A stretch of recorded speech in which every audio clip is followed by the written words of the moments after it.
He stood up to go home and slowly sat down again, for he had his teeth in the problem and he couldn't let go.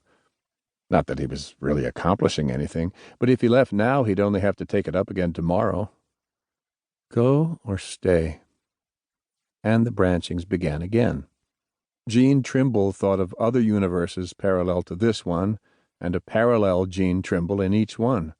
Some had left early, many had left on time and were now halfway home to dinner, out to a movie, watching a strip show, racing to the scene of another death, streaming out of police headquarters in all their multitudes, leaving a multitude of Trimbles behind them, each of these trying to deal alone with the city's endless, inexplicable parade of suicides.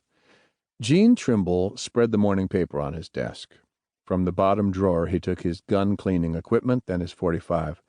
He began to take the gun apart. The gun was old but serviceable. He'd never fired it except on the target range and never expected to. To Trimble, cleaning his gun was like knitting, a way to keep his hands busy while his mind wandered off. Turn the screws, don't lose them, lay the parts out in order. Through the closed door to his office came the sounds of men hurrying. Another emergency? The department couldn't handle it all. Too many suicides, too many casual murders, not enough men.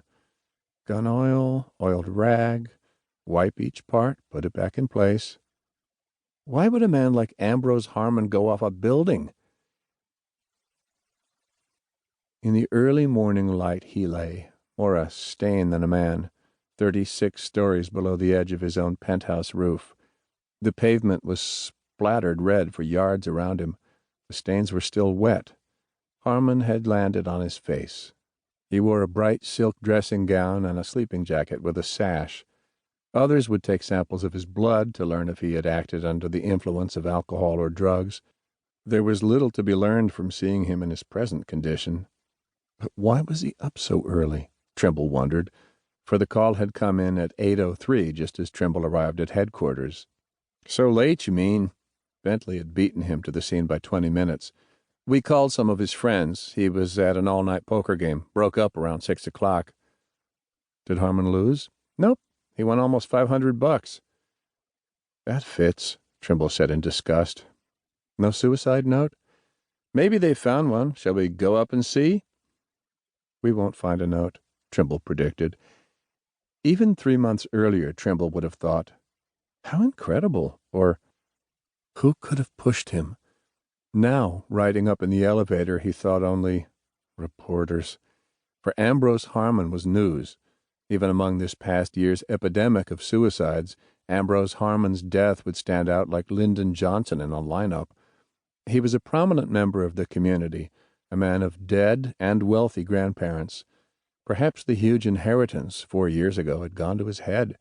He had invested tremendous sums to back harebrained, quixotic causes.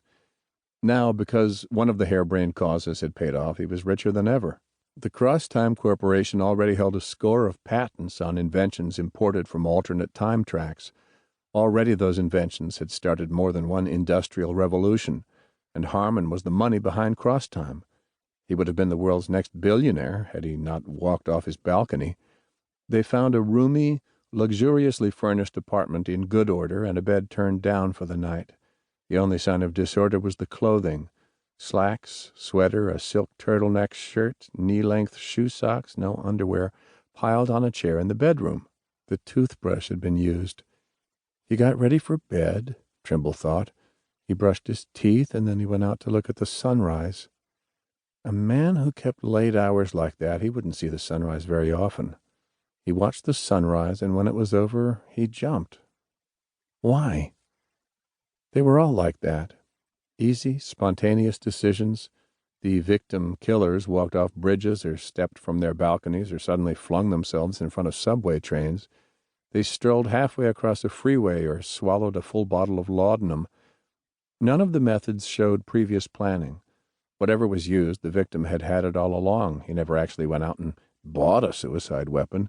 The victim rarely dressed for the occasion or used makeup as an ordinary suicide would. Usually there was no note. Harmon fit the pattern perfectly. Like Richard Corey, said Bentley. Who? Richard Corey, the man who had everything? And Richard Corey won...